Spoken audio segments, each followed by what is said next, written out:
नमस्कार, इन फ्यूटुरो के YouTube channel में आपका स्वागत है। हमारे चैनल को लाइक, सब्सक्राइब और शेयर करना ना भूलें। आज के इस वीडियो में हम चर्चा करेंगे कि कैसे हम प्रभु राम के चरित्र से और उनके निर्णयों से लीडरशिप और मैनेजमेंट की क्वालिटीज को सीख सकते हैं। हम हमारे पुराने धर्म ग्रंथों के आधार पर वर्तमान भौतिकवादी युग में भी कई ऐसी बातों को निकाल कर ला सकते हैं जिससे हमें लीडरशिप यानी नेतृत्व और प्रबंधन के गुणों का पता चलता है।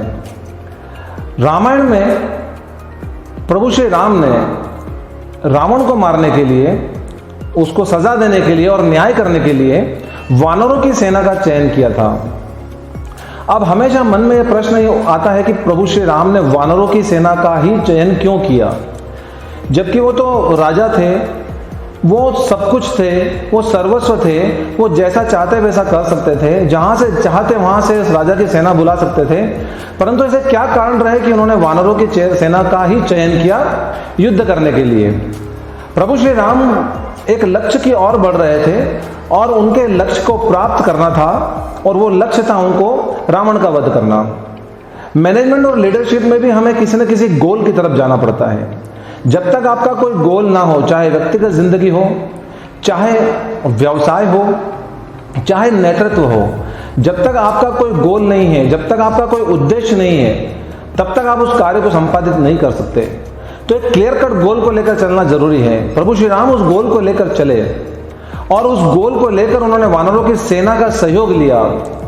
उसका मुख्य कारण यह रहा, जब प्रभु श्री राम अपने भाई लक्ष्मण और माता सीता के साथ में वन में जा रहे थे, सुग्रीव को आभास हुआ कि कोई अपरिचित व्यक्ति मेरे वन में घूम रहे हैं। उन्होंने भयग्रस्त होकर हनुमान जी से कहा कि जाके देखो ये कौन है, कहीं बाली के भेजे हुए तो नहीं है।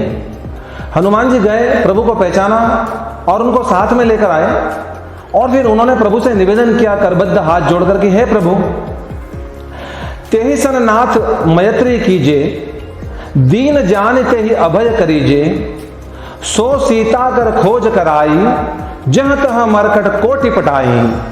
प्रभु श्री राम जी को हनुमान जी ने यह निवेदन किया सुग्रीव के लिए कि हे प्रभु, आप उस सुग्रीव को दीन मानकर क्षमा कीजिएगा, उनके साथ मैत्री कर लीजिए और उनको अभय का दान दे दीजिए।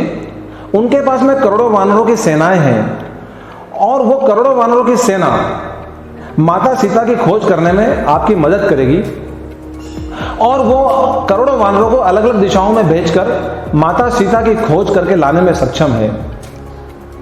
प्रपोजल और उसका एक्सेप्टेंस जब होता है तो इट बिकम्स एन एग्रीमेंट, परंतु वो एक मैत्री का एग्रीमेंट था जहां पे कोई कमर्शियल ट्रांजैक्शन नहीं था, व्यवसाय नहीं था। प्रभु श्री राम ने हनुमान जी की सलाह को उचित जानकर उस पर गहन विचार किया, गंभीर मंथन किया। Now it's a value of an advice. आपको सलाह कौन दे रहा है और क्या दे रहा है, चाहे वो एक वानर सलाह देता हो, परंतु एक नेतृत्व करता होने के नाते, एक कुशल प्रबंधक होने के नाते, आपको आपसे छोटे व्यक्ति की, आपके सहायक की या आपसे कम ज्ञान बुद्धि और ताकत रखने वाले की भी सलाह को महत्व देना चाहिए और उसके बारे में मंथन करना चाहिए कि क्या वो सलाह सही है या गलत है। तो ये this is the value of good advice. ये एडवाइस जब प्रभु श्री राम को अच्छी लगी, उन्होंने सुग्रीव से मित्रता की। प्रभु राम जी ने जब खोज निकाला तो उन्हें पता चला कि सुग्रीव वानर राज है, जिनके पास करोड़ों वानरों की सेनाएं हैं। वो बाली का छोटा भाई और बाली से शत्रुता है और बाली की रावण से निकटता है। शत्रु का मित्र शत्रु होता है और शत्रु का शत्रु मित्र होता है। ये कंपटीशन में भी होता है, व्यवसाय की कंपटीशन में भी होता है और लीडरशिप में भी होता है। सुग्रीव की वो क्वालिटी को जान के प्रभु राम ने सुग्रीव को गले लगाया, और सुग्रीव के साथ में अन्य जो वानर थे, जो अपने अपने क्षेत्र में पारंगत थे, हर ऑर्गेनाइजेशन में, हर बिजनेस स्ट्रक्चर में, हमें हर फील्ड में डिपार्टमेंटल हेड चाहिए होते हैं, हर फील्ड की विधा के मास्टर चाहिए होते हैं। वो सारे मास्टर जो थे वो प्रभु राम को लगा कि सुग्रीव की सेना में है अंगद, बाली का पुत्र, नल नील, वानर सैनिक, कुशल इंजीनियर, और इसके साथ में अन्य कई वानर सैनिक थे जो अपने अपने पदों पर बैठे थे, जिनको सेनापति कहा जाता था। अलग अलग डिपार्टमेंट्स बना रखे थे सुग्रीव ने, अलग अलग उन्होंने यूनिट्स बना रखी थी, इकाइयां बना रखी थी, और उन इकाइयों के अलग अलग सेनापति थे जिनको युद्धपति कहा जाता था। युद्ध मतलब झुंड, हर झुंड का एक पति था। उनमें बहुत सारे थे, काथ, मेंद, द्विविद, दधिमुख और सुषेण वेद्य जो थे सुग्रीव के ससुर जी, केसरी, शतबली, ऐसे असंख्य उनके पास में यूनिट हेड्स थे जिनका कंट्रोल सुग्रीव करता था। मतलब एक already established departmental hierarchy Sugriva के पास में प्रभु राम को नजर आई, जो एक युद्ध लड़ने की भी जरूरत है, और ऐसे कैसे एक हायरार्की भी हमें बिजनेस में भी चाहिए होती है। प्रभु राम ने उनसे संधि करके उन्हें अपने पास में बुलाया। अब वानरों को चुनने का प्रभु राम का उद्देश्य क्या था, जिसे अगर हम देखें तो आज की तारीख में प्रबंधन में, नेतृत्व में और एचआर में हम उसको बड़ा ही उपयोगी पाएंगे, वर्तमान परिप्रेक्ष्य में बड़ा उपयोगी है। सबसे पहली बात होती है वानरों में कि ईगो नहीं होता है। उनका ईगो मैनेजमेंट करना बड़ा सरल है। कम ईगो वाले कर्मचारी हमेशा किसी भी ऑर्गेनाइजेशन के लिए फ्रूटफुल रिजल्ट्स पैदा करते हैं। कम ईगो वाले साथी हमेशा आपके हित के बारे में सोचते हैं। ईगो मैनेजमेंट मानव स्वभाव में सबसे कठिन विधाओं में से माना जाता है। तो वो प्रभु राम ने पाया कि वानरों में कम है, तो there will be lesser efforts in managing the egos of this वानरस। तो उन्होंने, प्रभु राम ने वानरों को प्राथमिकता दी। दूसरा, लॉयल्टी। लॉयल्टी आज की तारीख में सबसे कठिन चीज है पाना। ह्यूमन रिसोर्स में तो सबसे कठिन है। वानर लॉयल होते हैं, और उन वानर सेना की सुग्रीव के प्रति लॉयल्टी थी और उन सब की प्रभु राम के प्रति लॉयल्टी थी। तो प्रभु राम को लगा कि इससे लॉयल सेना मुझे नहीं मिल सकती। किसी भी युद्ध में लॉयल्टी सबसे ज्यादा महत्वपूर्ण होती है। उसके बाद में चाहिए साहस, करेज और हिम्मत। युद्ध में भी चाहिए, और आप जिनका नेतृत्व कर रहे हैं, आपके साथ में चलने आपके फॉलोअर्स को भी चाहिए। और व्यवसाय में भी निर्णय लेने में करेज लेना चाहिए, होना पड़ता है। डिसीजंस लेने में करेज होना चाहिए। वो करेज वानरों में प्रभु राम ने पाया। उन्होंने वानर की सेना का चयन किया। इसके बाद में सबसे महत्वपूर्ण होता है किसी भी उद्देश्य की पूर्ति के लिए, किसी भी गोल की प्राप्ति करने के लिए, चाहे व्यावसायिक हो, चाहे सामाजिक हो या व्यक्तिगत गोल, टीम वर्क। टीम वर्क बिल्कुल जरूरी है। और अमूमन ये वानरों की प्रवृत्ति में होता है कि समूह में काम करना और टीम में काम करना। और किसी भी उद्देश्य की सफलता की प्राप्ति के लिए यदि टीम एकजुट होकर एक दिशा में काम करती है तो उस उद्देश्य की प्राप्ति सरल हो जाती है। जो टीम वर्क प्रभु राम को वानर की सेना में नजर आया, उन्होंने वानर सेना का चयन किया। रिम्यूनरेशन सबसे बड़ा समस्या होती है, यानी आप उनको क्या पारितोषिक देते हैं, आप उनको क्या प्रतिफल देते हैं। आपके लिए कोई काम करेगा तो बदले में उनको क्या देते हैं। और आज के गला काट कंपटीशन में लेस रिम्यूनरेशन वाले, कम रिम्यूनरेशन वाले, कम प्रतिफल चाहने वाले, सस्ता लेबर मिलना बहुत मुश्किल है। कम प्रतिफल की चाह रखने वाले लॉयल एम्प्लॉइज को लाना बड़ा मुश्किल है। प्रभु राम को लगा कि ये कम रिम्यूनरेशन में, कम प्रतिफल में मेरे पास देने के लिए इनको कुछ है नहीं, फिर भी अगर ये मेरे लिए काम करने के लिए तैयार है तो इनसे बढ़िया सेना मेरे लिए नहीं हो सकती है, इनसे बढ़िया साथी मेरे उद्देश्य की पूर्ति के लिए नहीं हो सकते हैं। किसी भी टीम को इंस्ट्रक्ट करने के लिए या काम देने के लिए या उन्हें मोटिवेट करने के लिए, प्रभावित करने के लिए, गाइडेंस देने के लिए एफर्ट्स लगाने पड़ते हैं। वो ट्रेनिंग के लिए हो सकता है, एचआर ट्रेनिंग हो, उनको डिपार्टमेंटल ट्रेनिंग दो, या उनको ऑन द जॉब ट्रेनिंग दो, या कहीं सीखने भेजो, उनको मोटिवेशन दो। इन सब में बहुत ज़्यादा एनर्जी खत्म होती है और टाइम भी लगता है। और एक पीढ़ी को तैयार करने के लिए, एक सेना को तैयार करने के लिए, एक वर्क फोर्स को तैयार करने के लिए समय लगता है। प्रभु राम के पास उतना समय नहीं था। प्रभु राम को लगा कि वानर सेना ऑलरेडी स्टैब्लिश्ड है, इनको ऑलरेडी ट्रेनिंग दी हुई है, ये ऑलरेडी सुग्रीव के अंदर काम कर रहे हैं, तो उनको लेस एफर्ट करना पड़ा प्रभु राम को, उनको मोटिवेट करने के लिए, उनको गाइड करने के लिए और उनको इंस्ट्रक्शंस देने के लिए। तो ये कुछ क्वालिटीज थी जो वानरों में पाई गई, जिसके लिए प्रभु राम ने वानरों की सेना का चयन किया। प्रभु राम ने केवल इसीलिए वानरों की सेना का चयन नहीं किया कि वानरों में क्वालिटी पाई गई, परंतु प्रभु राम के अंदर वो क्वालिटीज थी। प्रभु राम पूरे मानव जीवन को, पूरी मानव सभ्यता को एक संदेश देना चाहते थे, इसीलिए उन्हें पुरुषोत्तम कहा गया है। उनमें हर प्रकार की क्वालिटी थी, चाहे वो नेतृत्व हो, चाहे मानवीय गुण हो, चाहे निर्णय लेने की क्षमता हो, उद्देश्य की प्राप्ति हो, सत्य पे चलना हो, धर्म में चलना हो, करेज, साहस, हर प्रकार का हर मानवीय गुण प्रभु श्री राम में मौजूद थे। उन्होंने सोचा, उनको 14 साल का वनवास हुआ था, और वो प्रतिबद्ध थे, कमिटेड थे कि 14 साल तक वो वापस अयोध्या लौट के नहीं जाएंगे। तो हमें अपने व्यवसाय में और अपने व्यक्तिगत जीवन में भी कभी कभी कमिटमेंट करना पड़ते हैं।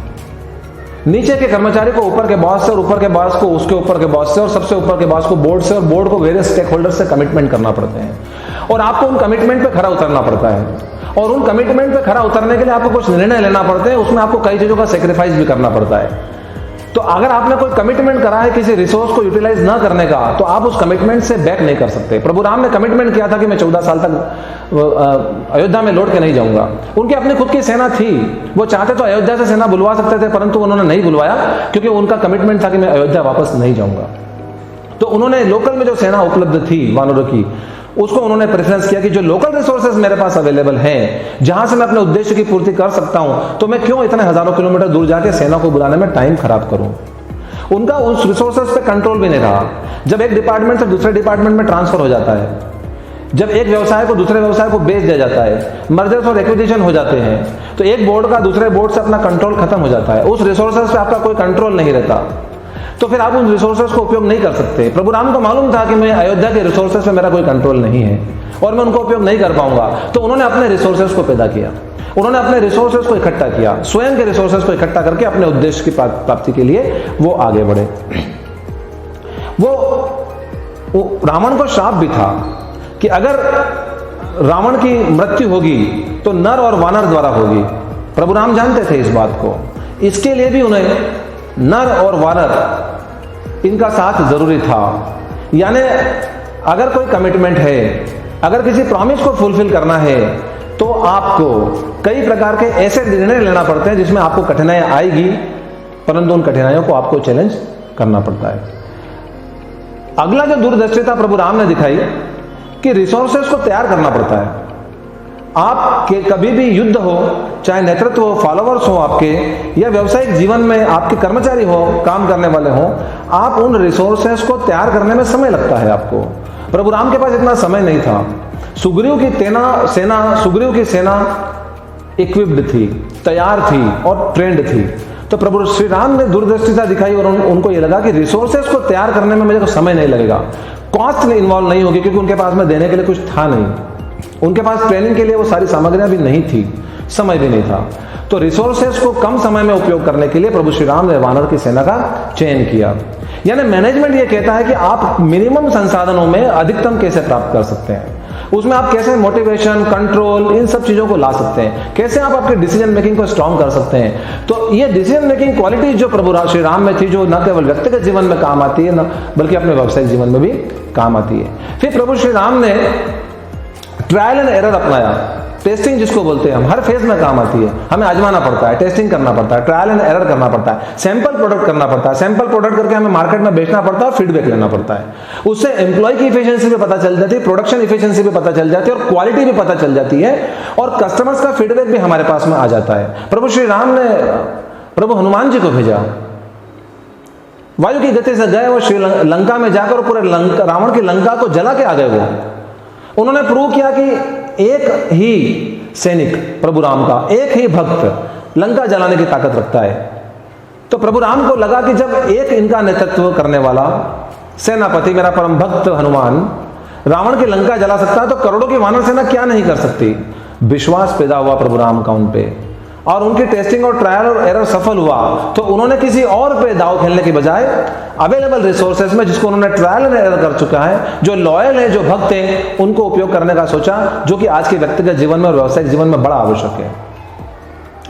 एक और बात प्रभु राम को बहुत अच्छी लगी कि वे सब राम भक्त थे, उन्हें कुछ साबित करने की जरूरत नहीं है, वे सब प्रभु श्री राम के सामने नतमस्तक हो गए और उन्होंने कहा हम आपका काम करने को तैयार हैं। सेल्फ मोटिवेटेड थे, देवर सेल्फ मोटिवेटेड।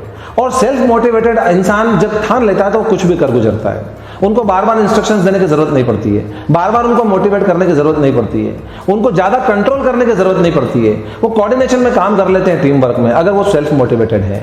तो वानर सेना सेल्फ मोटिवेटेड थी, प्रभु राम की भक्त थी, कंट्रोल करना आसान था, प्रभु राम ने उनको चुना कि सेल्फ मोटिवेटेड है। एक और प्रभु राम ने दूरदर्शिता दिखाई कि बाहर से किसी रिसोर्सेज को लाकर अगर आप कोई काम एग्जीक्यूट कराएंगे तो उसमें लोकल कल्चर, लोकल एनवायरनमेंट में ढलने में समय लगता है, चाहे वो एचआर हो या चाहे जीवन का कोई भी क्षेत्र हो, चाहे युद्ध हो। जो उस जगह से वाकिफ है, जो वहां का लोकल है, वहां के एनवायरनमेंट को भी जानता है और वहां के प्लस और माइनस और पॉजिटिव्स और नेगेटिव्स को भी जानता है। तो जो वानर सेना प्रभु राम ने चुनी थी वो वहां के लोकल थे, वो वहां के बारे में सब जानते थे, वो पुराना इतिहास भी जानते थे और वहां के वातावरण से भलीभांति परिचित थे। तो प्रभु राम को लगा कि बाहर से सेना बुलाने के बजाय अगर मैं लोकल सेना को उपयोग करूंगा तो रास्तों से लेकर हर चीज इन लोगों को मालूम है, तो ये मेरा भी मार्गदर्शन करेंगे और मैं इनको अच्छे से कंट्रोल कर पाऊंगा।